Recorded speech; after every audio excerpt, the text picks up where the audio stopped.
sinasabi ko. Numero 28! 28! Tayo'y mag-28! 28! 28! Mr. Malasakit himself, Senator Christopher Flores Bongo!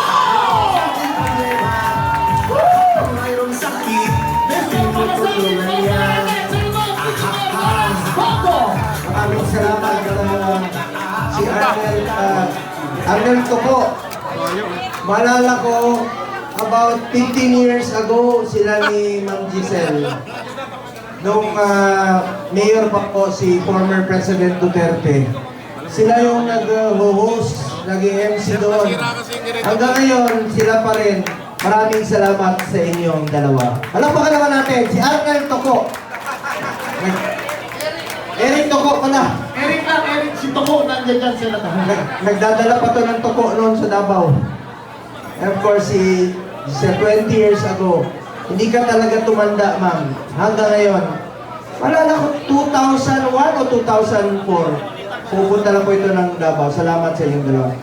Unang-una, sa lahat po ng mga kasamahan natin dito, magandang hapon po sa inyong lahat.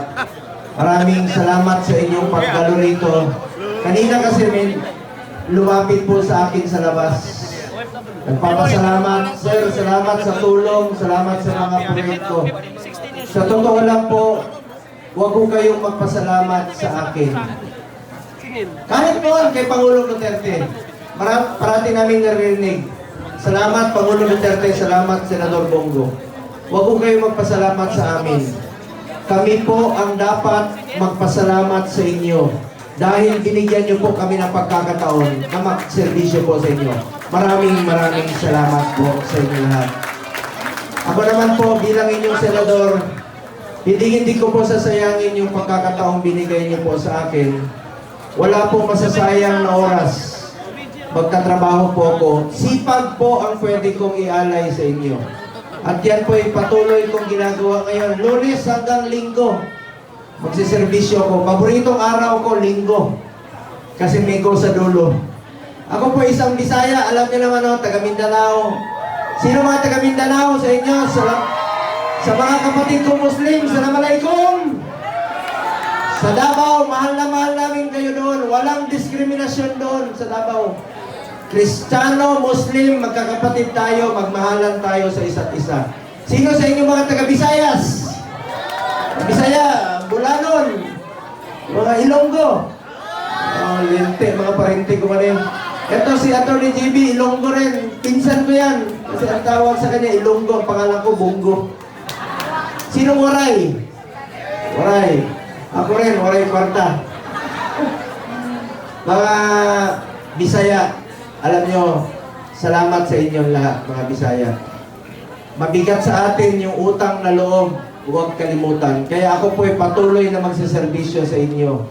Malaking utang na loob namin sa inyo, mga Bisaya. Salamat kayo sa inyong suporta. And of course, sa Luzon, mga Ilocano, mga Bicolano, lahat po, mga taga Pampanga, Pangasinan, Batanggenyo rin po ako. Sino mga taga Batangas rito?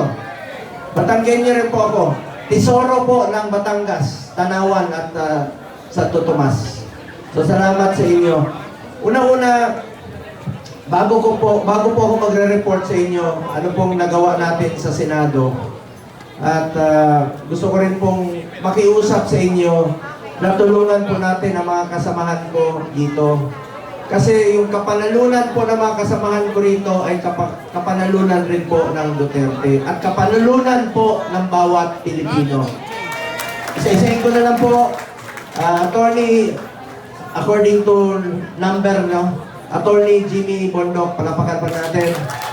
Ito, isa sa mga pumilit kay Pangulong Duterte noon. Wala na, sarado na, ayaw na niya tumakbo. Pumunta to noon, nagdala ng kanta. Takbo, wala na niyo. Ngayon, ikaw sisihin kasi tumakbo siya. Hindi. Talino po to si Attorney Jimmy Bondok. And of course, ang aking kasamahan sa Senado, sa totoo lang, hindi magiging successful ang administrasyon ni dating Pangulong Duterte. Lalong-lalo na po sa peace and order. Kundi po sa taong ito. Magaling, katabi ko ito for the last 5.5 years. May pusong para sa Pilipino. Talagang maasahan. Walang lugi po ang Pilipino rito. Ang aking kasamahan. Sana po pwera sa aming dalawa, madagdagan pa po. Tulungan niyo po ito para dadami po kami sa Senado at marami po kaming kakampi ron. Palapakan po natin Senator Bato de la Rosa.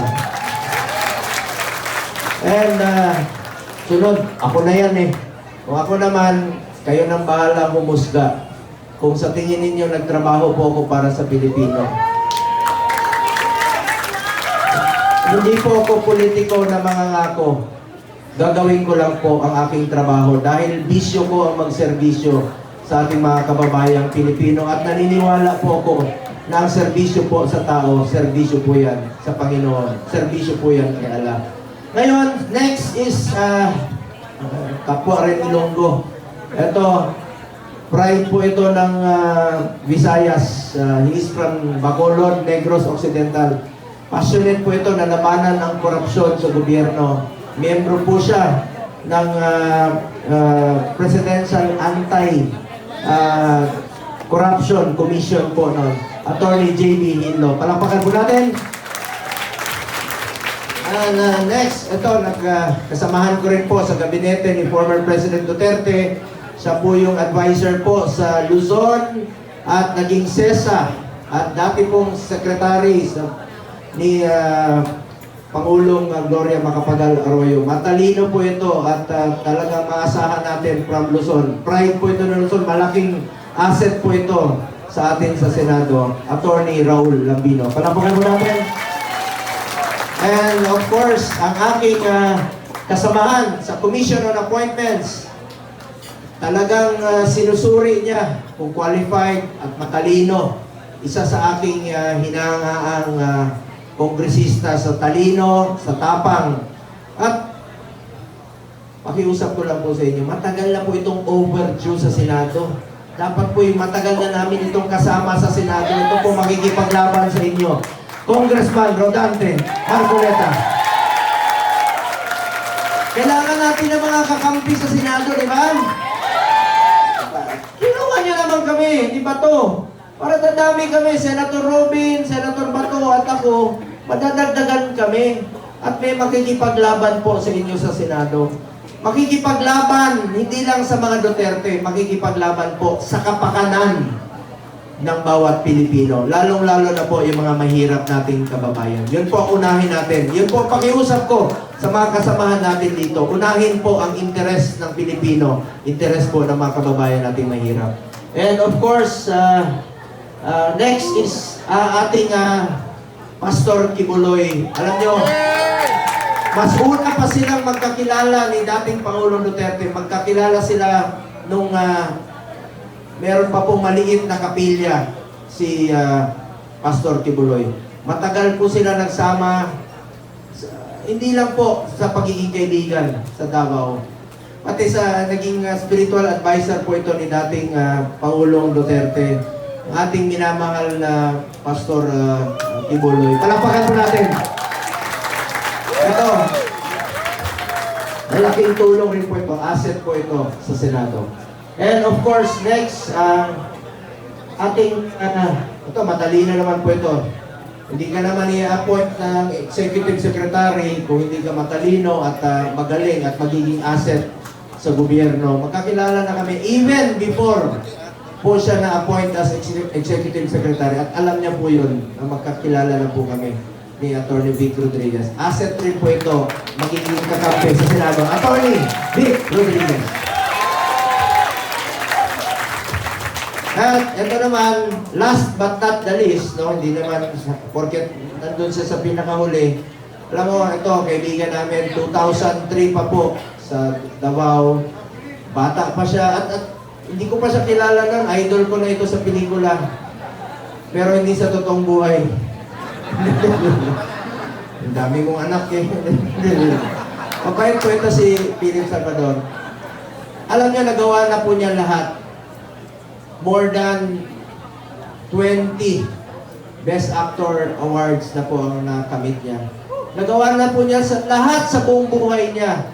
Sabi niya, last hurrah na po niya sa kanyang buhay. At ako po, sigurado naman po ako sa inyo dahil hindi lang po siya bumubunot sa pelikula. Alam mo, iba yung sa totoong buhay, matulungin talaga to. Importante po yung marunong kang tumulong. Kahit na huling pera na lang sa bulsa mo, bunutin mo na, itulong mo na sa mga mahirap. Kaya po, ang tawag namin sa kanya ni Senator Robin, si Mr. Epektibo. Dahil pagdating na panahon, pinakahuling yugto ng buhay niya. 71 years old na po ito si Philip Salvador. Oh, totoo. 71 years old na, pero may asim pa yan. Alam mo, parati kami magkasama. Parati kami magkasama ni Philip Salvador. Nung isang linggo, ang init ng panahon. Pagsakay namin sa sasakyan, naamoy ko. May asim pa talaga. Pero huwag kayong mag-alala. Binilihan ko na siya ng tawas. Mr. Epektibo po ito. Makakatulong po ito sa inyo at madadagdagan po ang ating kakampi sa Senado. Kasi very loyal po itong taong ito. Hindi lang po loyal sa mga Duterte, kundi loyal din po sa ating bayan. Asset rin po ito. Pakiusap ko lang po, tulungan nyo naman po silang lahat mga kasama natin. The more na mga kakampi natin sa Senado, mas makakatulong ito, hindi lang po sa mga Duterte, kundi makakatulong po sa ating sambayanang Pilipino. So, palapakan natin, Philip Salvador! Alam mo, nagkasakit po ito sa kakaikot sa 1 week po itong na hospital. Ngayon lang siya nakalabas. Eh talagang porsigido rin, gusto magserbisyo sa ating mga kababayan. So maraming salamat po. And of course, lahat po ng mga PDP officials, Secretary Cusi, ang ating, dito po ang ating former speaker, Bebot Alvarez, lahat, Atty. Dikdik, lahat ng nandito, sila Astra, sila pa ba, mga konsehal, mga mayors from Visayas, Secretary Medjaldea, si Ma'am Vivian Velez, ating idol rin po. Dito rin po ang aking kaibigan, anti-crime, anti-corruption commissioner at naging chairperson kasama ni JB Hinlo. Lalabanan po ang kriminalidad nito at saka ang korupsyon. Si Greco Belica. Palapakan rin po natin. Secretary Wendell Abisado, salamat po Secretary Ibasco. Dito rin po si NYC Chairperson Ronald Cardema ng Duterte Party List. Palapakan rin po natin. Sana wala po akong nakalimutan, no? Ang ating mga kandidato. Good luck po sa ating lahat. Magtulungan lang po tayo. Magtulungan lang po tayo, mga kababayan. BG? Hindi, binanggit ko na si Greco. Ang ating Bisaya, yun. Bisaya, yun, party list. Dito rin sila, marami. Sino po mga party list nandito? Bumbero, party list. O si Ma'am Lorraine Badoy, palapakan po natin! Sino pa? PPP party list, palapakan po natin!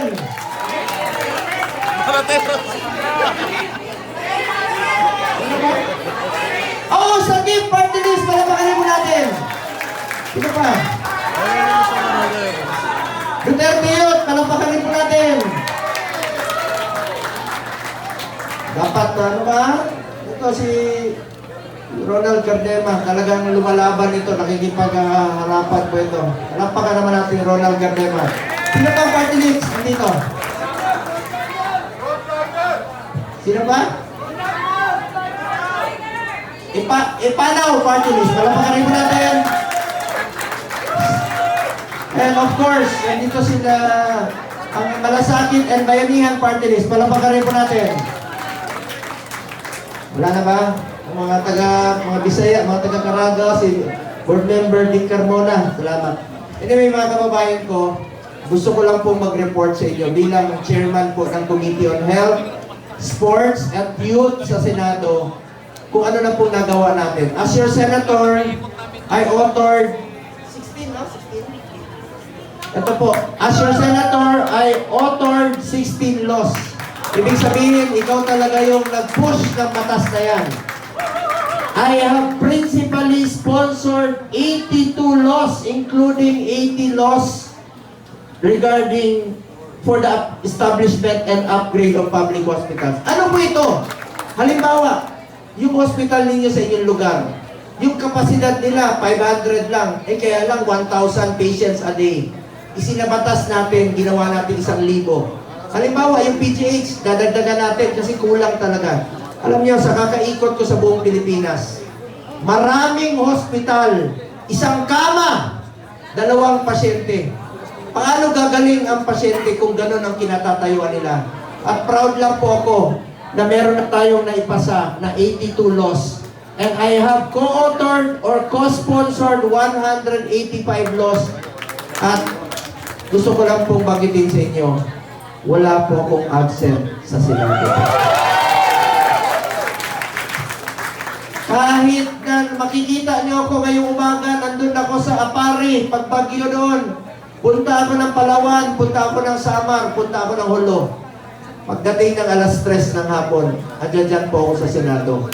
Ginagampanan ko po ang aking tungkulin. At alam niyo, hindi ko po matiis na nakaupo lamang sa opisina habang ang mga kababayan natin nangangailangan ng tulong. Ayoko po magpalamig sa kalamig na opisina habang nangangailangan ng tulong. Pinangako ko yan sa inyo, kahit sa sulok kayo ng Pilipinas, bagyuhin, lindolin, putok ng bulkan, baha. Pupuntahan ko po kayo. Uunahin ko po yung mga programang ilapit natin ang serbisyo ng gobyerno sa ating mga kababayan. Yan po ang